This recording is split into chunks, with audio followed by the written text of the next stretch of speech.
Let's do some top day trade with Phil Flynn, a Fox Business Network News contributor, and Alan Knuckman, the chief market strategist at bullseyeoption.com. Round number one, guys, cut up.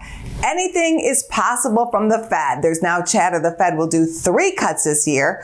What's your cut count? Well, I don't count on cuts. I look to see what the markets tell me, and the markets are very positive, obviously, with the everything bull market that we see. What I'm following is the euro. If the euro currency can get above 110, that's going to change the game. The dollar down, all assets will be up. Yeah, there might be 2 is what the odds are telling us, 2 cuts, but they played it perfectly, and look at the results in the markets.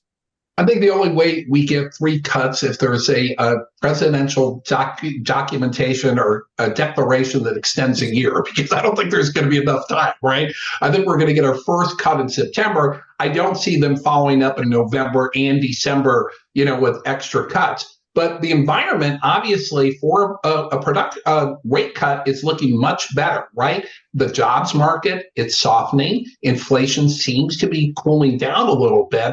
And we're hearing comments from the Fed chairman that he's starting to see the potential for inflation to get to their 2% rate. They don't have to wait for 2% inflation, just as long as it's going in the right direction. And that means we'll probably get a cut for sure in September. Round 2, timber. Timber prices are falling. Is it time to buy or build? I think it is, and, full disclosure, I just lightly bought a contract before we went on the air. But yeah, I think it is. I mean, you look at the lumber market. It has been the best of times. It's been the worst of times. We had one of the most incredible bull runs in the lumber market in the history of lumber. In fact, so much so that the CME group had to make the contract smaller so more people could participate in that historic run. So we believe that the lumber market is close to a bottom. Now, why has the lumber market come down? One of the reasons was because the Federal Reserve was raising interest rates, right? That slowed the housing markets, it slowed home building, and that brought prices back down. Now, with the Fed possibly talking about a rate cut, that's going to increase the odds of more houses being built, and that means more lumber demand. All right, I do have to tell you, Phil, lumber grows on trees, unlike gold or money. So, the cure for high prices are where higher prices, and you can see now the price have come down. They're saying they're selling lumber now for below the cost of production. So if you're building a deck, now is the time.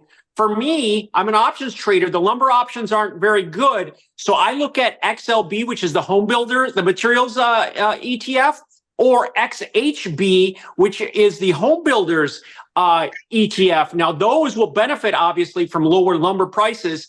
And XHB looks like it's got a nice setup for a breakout to new highs once again, and then a target at 130. So there's a lot of upside in home building. Round 3, bank AI. Citibank analysts say it's time to bank those profits on AI gains. What's the better sell, AI tech stocks or Citi? I say neither. I'm obviously very optimistic and very bullish, for everything.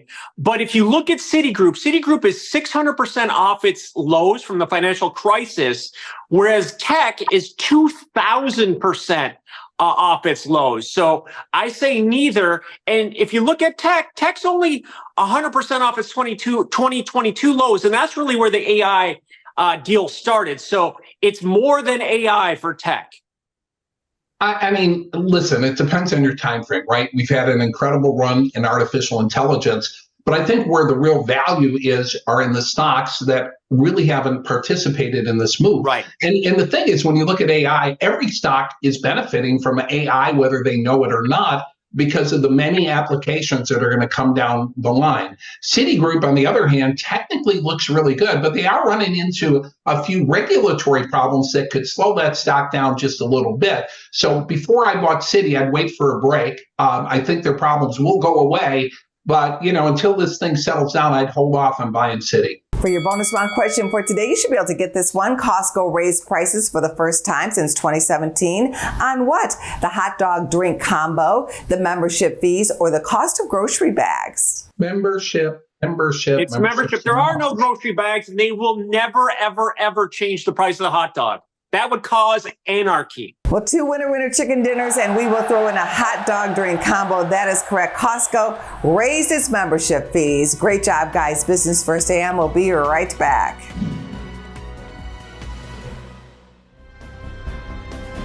Go to businessfirstam.com for where to see our show on TV.